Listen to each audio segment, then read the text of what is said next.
السلام علیکم. ڈے 16 میں ویلکم. آج ہم بات کریں گے سورہ بقرہ کے اندر جو پیسج سٹارٹ ہو رہا ہے وہ بہت ہیوج پیسج ہے. آیت نمبر 40 سے آیت نمبر 103. یہ بیسکلی نبی اکرم صلی اللہ علیہ وسلم جب مدینہ منورہ تشریف لے گئے تو وہاں پر جو یہودی بستیاں آباد تھیں، تو جب اللہ تعالیٰ ان سے کمیونیکیٹ کر رہے ہیں، ان کو میسج دے رہے ہیں. لیکن اس میسج کو سمجھنے سے پہلے، کیونکہ یہ بڑی لمبی آیت ہے اور میں کیونکہ آیت بائی آیت تو نہیں جا رہی، تو صرف میں 10 منٹ کا ایک ریمائنڈر ہے، تو میں کچھ اس میں سے آپ کو ایک سمرائزڈ فارم میں آپ کے لیے چاہوں گا کہ وہ ہمارے سامنے رہیں، تاکہ ہم جب بات کریں تو ہمیں سمجھ آئے کہ یہ چیزیں کیا چل رہی ہیں. اور آپ کو پتہ ہے کہ ہم جس دور میں رہتے ہیں، یہودی سازش جو ہے نا ایک بہت فیمس ورڈ ہے. تو جنرلی جو مسلمانوں کا رویہ ہوتا ہے کہ یار ہم تو پتہ نہیں ہم نے کیا کچھ کر لینا تھا، یہ تو یہودی سازشیں کر رہے ہیں، اس وجہ سے ہم یہاں تک نہیں پہنچ سکے، کہ ہم نے پتہ نہیں کیا کرنا تھا ایسا. تو ان آیتوں کو نا سمجھنا بہت ضروری ہے. یہ ایک تو پہلے یہ کانٹیکسٹ تھوڑا سا میں بلڈ کر دوں کہ نبی اکرم صلی اللہ علیہ وسلم کی حدیث آپ کو صحیح مسلم میں بھی ملے گی، صحیح بخاری کے اندر بھی ملے گی، کہ انہوں نے مسلمانوں کو وارن کیا کہ مجھے ڈر ہے کہ تم بھی قدم بقدم انہی کے قدم ان کو فالو کرو گے، یہاں تک کہ اگر ان میں سے کوئی ایک لیزرڈ ہول میں گیا تو تم بھی ایسے ہی فالو کرو گے ان کو. صحیح ہے. تو یہ چیز ذہن میں رکھنا بہت ضروری ہے کہ ایسا نہیں ہے کہ وہ کوئی باہر کی کوئی مخلوق تھیں اور انہوں نے کچھ ایسا کیا جو کہ کوئی نہیں کرتا. ابھی ہم اس کا کانٹیکسٹ بلڈ کرتے ہیں. ہم جب اس میں دیکھیں گے، جب بنی اسرائیل کو ان کی چارج شیٹ اللہ تعالیٰ یاد دلاتے ہیں، تو اس میں آپ کو کافی سارے شیڈز لگیں گے اور آپ ریلیٹ کر پائیں گے، یار یہ اٹس پریٹی مچ جو کہ سبھی کر رہے ہوتے ہیں، مسلمان بھی کر رہے ہوتے ہیں. تو اس لیے آپ کو نا وہ صحیح کینوس پہ دیکھنا چاہیے. تبھی سورہ فاتحہ کے اندر جو ہے نا اللہ تعالیٰ جو ہدایت دے رہے ہیں نا کہ غیر المغضوب علیہم ولا الضالین. مغضوب علیہم کون ہے اور ضالین کون ہے؟ سب کو پتہ کہ نبی اکرم صلی اللہ علیہ وسلم نے اشارہ کیا کہ وہ جو یہود تھے جن پہ اللہ تعالیٰ کا غضب ہوا، اور جو گمراہ ہوئے وہ نصارہ ہوئے. لیکن اللہ تعالیٰ ان دونوں ورڈز کی جگہ یہود و نصارہ بھی لکھ سکتے تھے، لیکن اللہ تعالیٰ نے اس کو نہیں، اس طرح اس آیت کو اللہ تعالیٰ نے اوپن، ایک جس کو کہتے ہیں اوپن رکھا، اس لیے کہ وہ اللہ تعالیٰ چاہتے ہیں کہ میں اور آپ دیکھیں کہ ہم ان کے جیسے مائنڈ سیٹ اور ہارٹ سیٹ کے ساتھ تو نہیں قرآن پڑھ رہے، ان کے مائنڈ سیٹ اور ہارٹ سیٹ کی طرح تو نہیں ہم اپنی عبادتیں اپروچ کر رہے، ان کی طرح تو نہیں ہم اپنی ڈیسیجن میکنگ کر رہے جس طرح انہوں نے غلطیاں کی تھیں. تو یہ وہاں سے جو پریمس بلڈ ہوتا ہے نا، وہ وہاں سے آپ کو چیزوں کو دیکھنا پڑے گا کہ اللہ تعالیٰ یہ چاہتے ہیں کہ قرآن میں اللہ تعالیٰ نے ڈائریکٹلی ان کو ایڈریس کیا، اور یہ قرآن قیامت تک ایسے ہی پڑھا جائے گا، اور جب بھی مسلمان پڑھیں گے تو مسلمان تو اس میں سے ہو کے ہی گزریں گے. تو اکثر سورہ بقرہ جب آپ اسٹڈی سرکلز میں بھی جائیں تو لوگ عموماً جو ہوتا ہے کہ اب یار یہ والی جو آیت ہے نا یہ یہودیوں کے لیے، مطلب یہ تو ہیں ہی اس قابل، بڑے ہی برے تھے اور یہ تھے وہ تھے. لیکن وہ ایٹ ٹائمز بھول جاتے ہیں کہ اس لینس میں سے دیکھیں، اس لینس میں سے گزریں کہ کہیں ہم بھی تو ایسا نہیں کر رہے جو وہ کر رہے تھے چیزیں. تو میں آپ کے سامنے کچھ فیکٹس جو کہ انہی آیتوں کے اندر سے ہیں، میں نے ایک سمرائزڈ فارم میں نکالے کہ بنی اسرائیل جب نبی اکرم صلی اللہ علیہ وسلم وہاں گئے مدینہ میں تو ان کے کیا حالات تھے. ان کے جو قبیلے تھے ان کے لیڈرز کون تھے؟ ان کے اسکالرز تھے، اور ان کے اسکالرز کو اللہ تعالیٰ نے قرآن میں ہبر سے تعبیر کیا کہ ایسے لوگ جو کہ ہبر میں یعنی انک میں ڈپٹ تھے، مطلب ان کا کام ہی تھا لکھنا پڑھنا، تفاسیر، لا، لیگل انٹرپریٹیشن، فقہ ایشوز، یہ ان کا اوڑھنا بچھونا تھا. لیکن انہوں نے اپنی جو عام عوام تھی ان کو انہوں نے کتاب سے دور رکھا ہوا تھا. ان کو کتاب پڑھنے کی اجازت نہیں تھی، یا اگر تھی بھی تو وہ کچھ پورشن اس کا یاد کر سکتے تھے، لیکن اس میں وہ کوئی اس کے فہم کے متعلق کوئی اپنی زبان نہیں کھول سکتے تھے، اور وہ ٹوٹلی ریلائی کر رہے تھے اپنے علماء کے اوپر.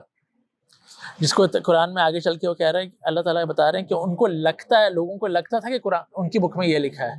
مطلب ان کی وشفل تھنکنگز تھیں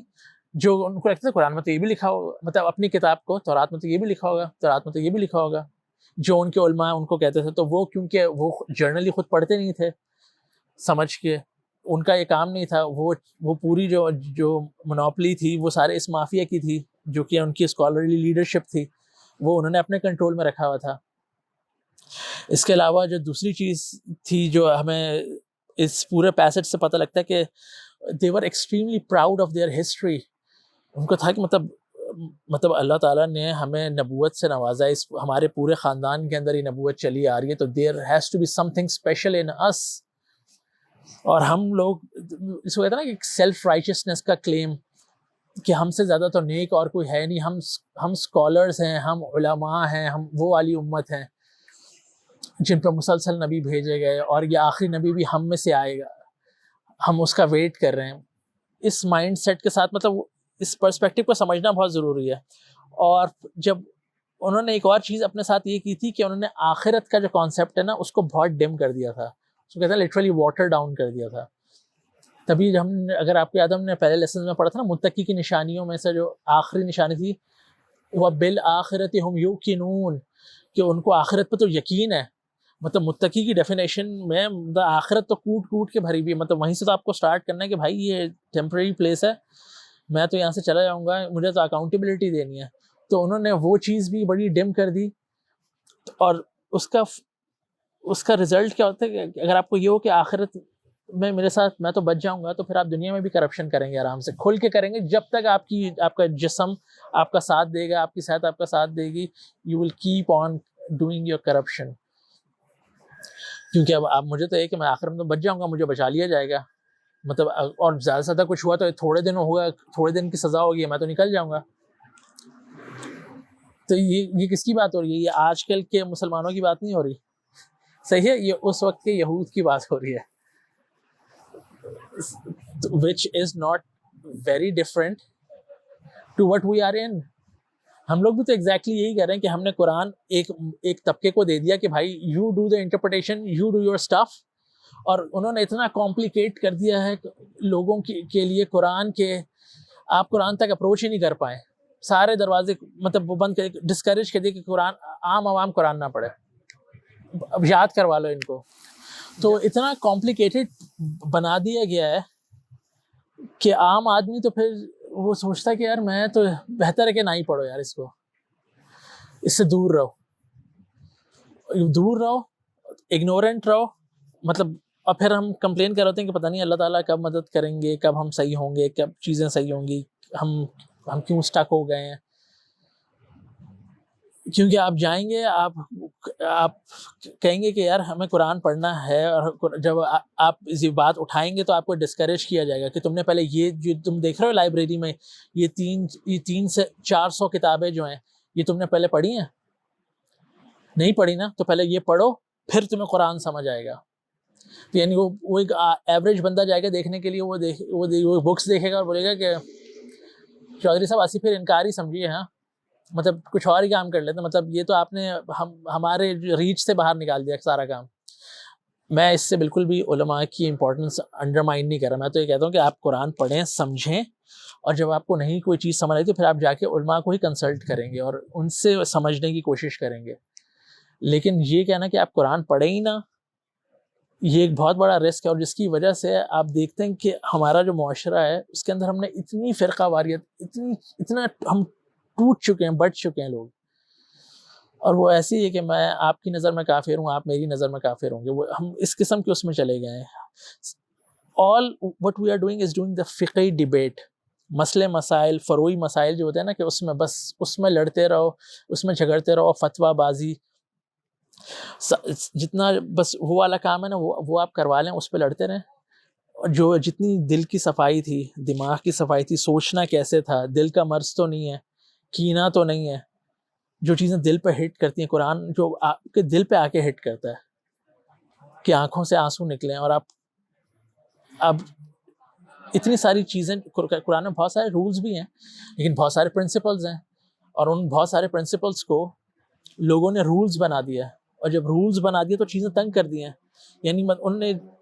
یہ کہہ دیا کہ جنت میں بس یہ لوگ جا سکتے ہیں، اتنا جو بس یہ والے،